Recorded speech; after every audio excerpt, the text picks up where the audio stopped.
Assalamualaikum warahmatullahi wabarakatuh. Ya ma'asyiral muslimin wa zumratal mu'minin rahimakumullah. Ruya an Abi Hurairah radhiyallahu anhu anna an-nabiy sallallahu alaihi wasallam qala idza qulta li sahibika yawm al-jum'ati awatis wal imam yaktubu faqad nahut awasiku wasma'u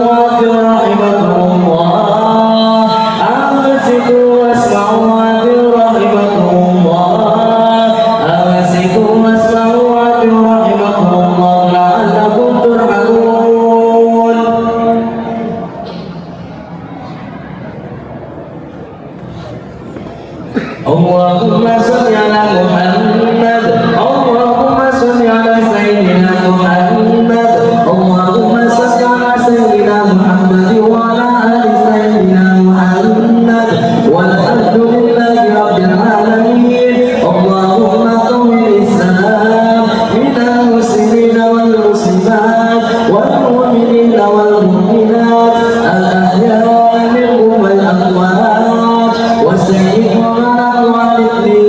واغفر لنا منك بالخير ويا خير الناصرين برحمتك يا ارحم الراحمين. السلام عليكم ورحمه الله وبركاته.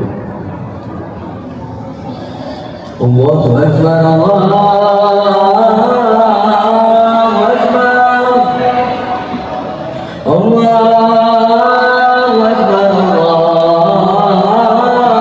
اكبر أشهد أن لا إله إلا الله أشهد أن لا إله إلا الله أشهد أن محمدا رسول الله أشهد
الحمد لله الذي أوجب علينا أن نتبع ما آتاه شريعة لنا على رسوله الأمين ونهانا عن اتباع شريعة الناس لأنهم في شك مبين وأشهد أن لا إله إلا الله وحده لا شريك له العالم المفضل عن سبيله وهو عالم بالمهتدين وأشهد أن سيدنا محمدا عبده ورسوله المقدم اسمه عالم دوار والمتقين.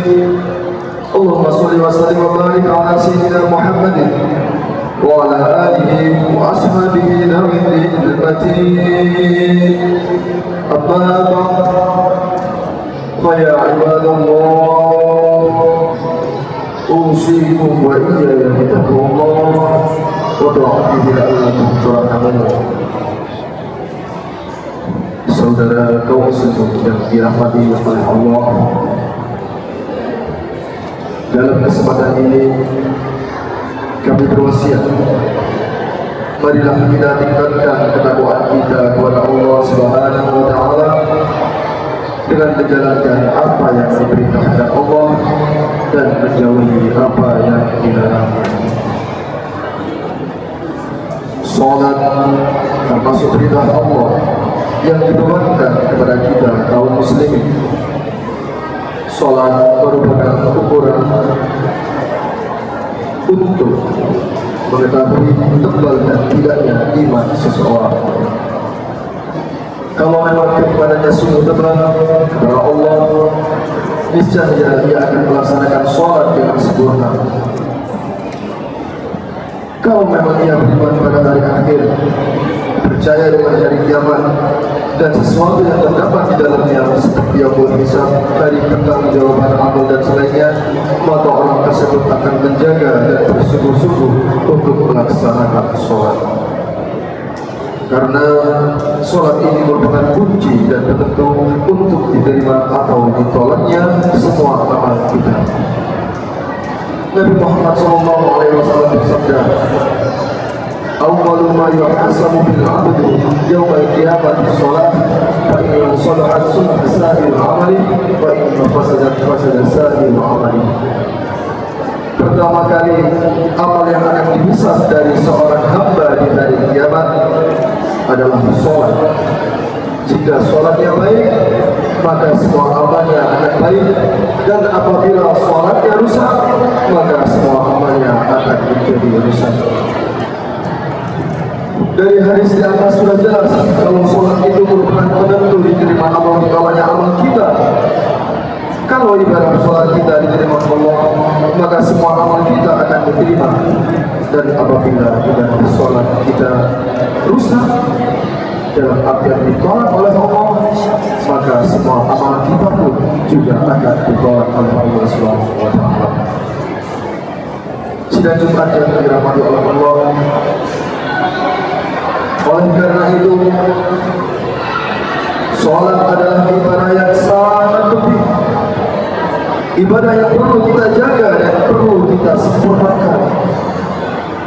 Kalau kita betul-betul menjaga sholat, mendirikan sholat dengan sempurna, dengan penuh kekhusyuan, dan menjaga rukun-rukun dan sunnah-sunnahnya, maka kita akan terhindar dari sifat jelek dan mungkar. Allah Subhanahu wa taala berfirman, "Inna sholata tanha 'anil fahsya'i wal munkar." Sesungguhnya sholat itu mencegah dari perbuatan keji dan mungkar. Tetapi kalau kita malas mendirikan sholat, kalah dalam mengikuti rayuan syaitan, maka ditakutkan kita masuk dalam sifat-sifat yang dimiliki oleh orang munafik. Karena orang munafik itu apabila melaksanakan sholat, mereka melaksanakan sholat dalam keadaan malas, seperti yang tertinggal dalam ayat berikut, "Wa idza qumu ila sholati qamu kusala." Dan apabila mereka mendirikan sholat, mereka mendirikan sholat dalam keadaan malas. Quran surat An-Nisa. Sholat ini merupakan ibadah yang mulia. Rasulullah sendiri ketika beliau menerima perintah tentang sholat, beliau dipanggil langsung untuk menghadap kepada Allah. Ini menunjukkan kalau ibadah sholat adalah ibadah yang khusus, sampai-sampai beliau menerima wahyu langsung dari Allah tanpa perantara malaikat Jibril yang bertugas menyampaikan wahyu. Saudara kaum muslimin yang dirahmati oleh Allah, orang yang rajin melaksanakan sholat, yang tidak pernah meninggalkan sholat, yang selain itu melaksanakan sholat, maka di akhirat nanti dia akan mendapatkan kemuliaan oleh Allah karena amal sholat yang dia lakukan. Dan orang yang rajin melaksanakan sholat, baik sholat fardu atau sholat sunnah, dia akan dimasukkan surga oleh Allah lewat pintu khusus yang disebut Babus Salam, yakni pintu khusus bagi orang-orang yang rajin melaksanakan sholat selama masa hidupnya di dunia. Sholat tidak hanya menyelamatkan kita di akhirat, tetapi jika kita sholat itu kita kerjakan dengan baik, maka akan menandakan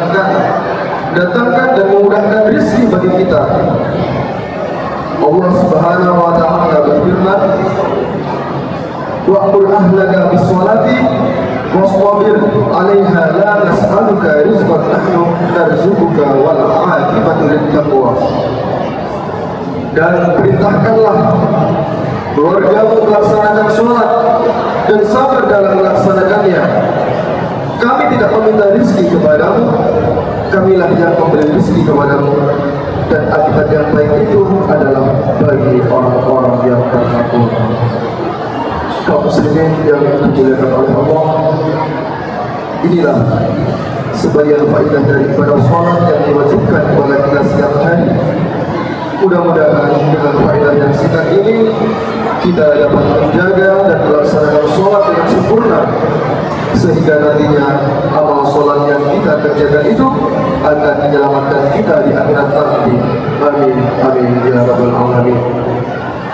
A'udzu billahi minasyaitonir rajim.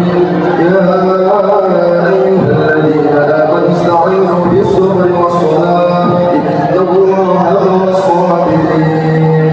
Barakallahu lakum fil Qur'anil 'azim wa nafa'ana billahi min ayati wa tafsir wa lakum fil Qur'anil 'azim. Aqulu qawli hadha wa astaghfirullahal 'azim li wa lakum lisa'il muslimin wal muslimat wal mu'minina wal mu'minat wastaghfiruhu innahu huwal ghafurur rahim.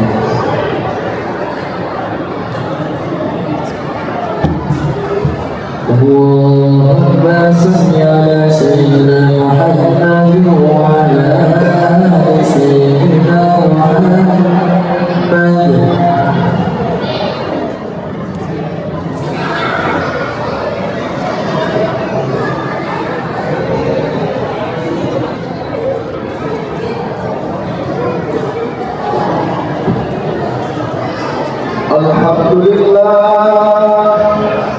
Alhamdulillah hamdan katsiran kama amara. Asyhadu an la ilaha illallah wa la syarika lah. Irghama liman jahada bihi wa aqrama. Wa asyhadu anna sayyidana wa nabiyyana Muhammadan abduhu wa rasuluh sayyidul khalaiq wal bashar. Allahumma shalli wa sallim wa barik ala sayyidina Muhammad wa ala alihi wa sahbihi wa ashabihi ibadallah. اتقوا الله تعالى من سماع الله وقول القدر واتقوا عما نهاكم عنه وزجر واعلموا ان الله تعالى امركم بامر كلام بنفسه وسلم الملائكه مسبحات بنفسه وسلم بكم ايها المؤمنون من بريه الجن والانس وقال تعالى ربنا عليما ان الله وملائكته يصلون على النبي يا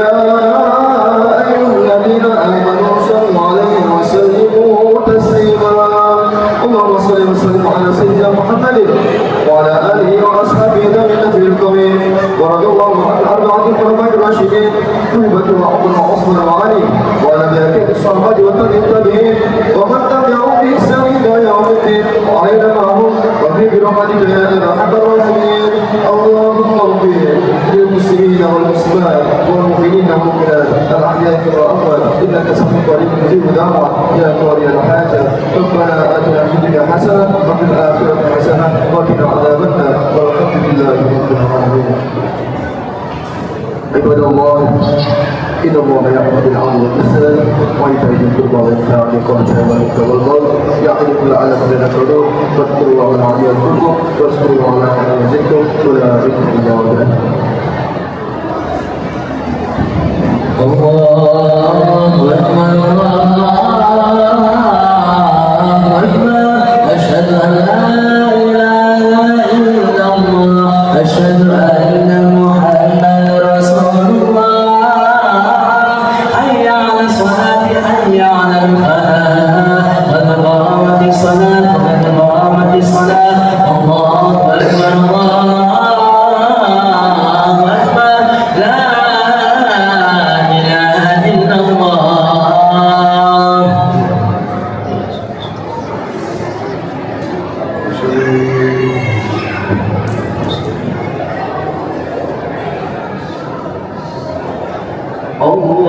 الله أكبر.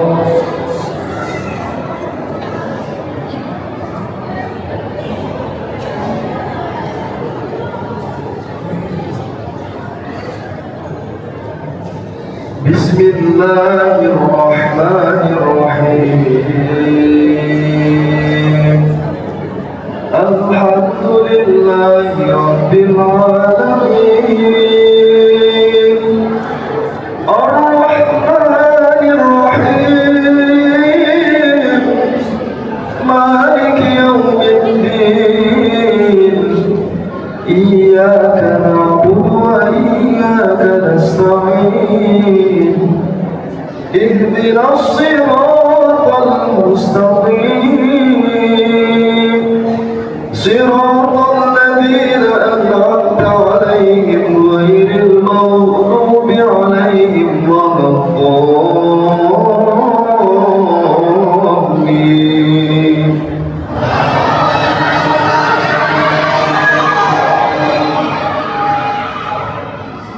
تلك الرسل فضلنا بعضهم على بعض منهم من كلم الله ورفع بعضهم درجات وآتينا عيسى بن مريم البينات وأيدناه بروح القدس ولو شاء الله ما اقتتل الذين من بعده من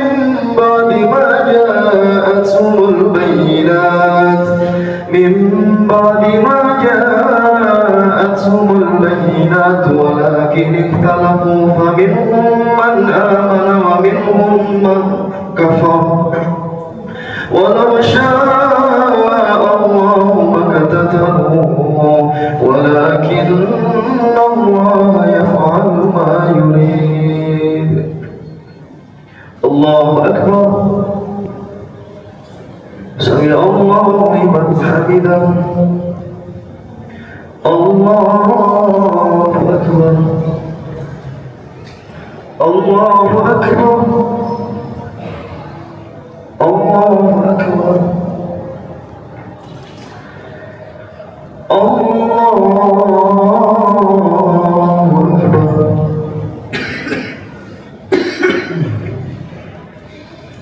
بسم الله الرحمن الرحيم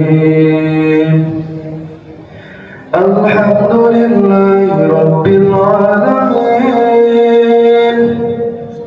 الرحمن الرحيم مالك يوم الدين إياك نعبد وإياك نستعين اهدنا الصراط المستقيم صراط الذين أنعمت عليهم غير المغضوب عليهم ولا الضالين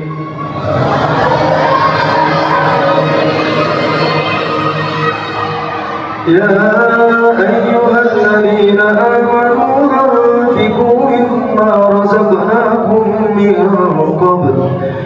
من قبل أن يأتي يوم لا بيع فيه ولا خلة ولا شفاعة والكافرون هم الظالمون الله أكبر سمع الله لمن حمده الله أكبر الله أكبر الله أكبر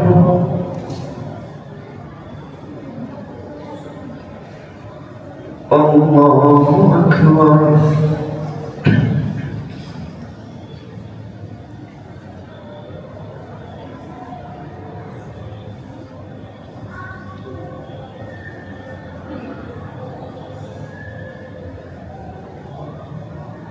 السلام عليكم ورحمة الله السلام عليكم ورحمة الله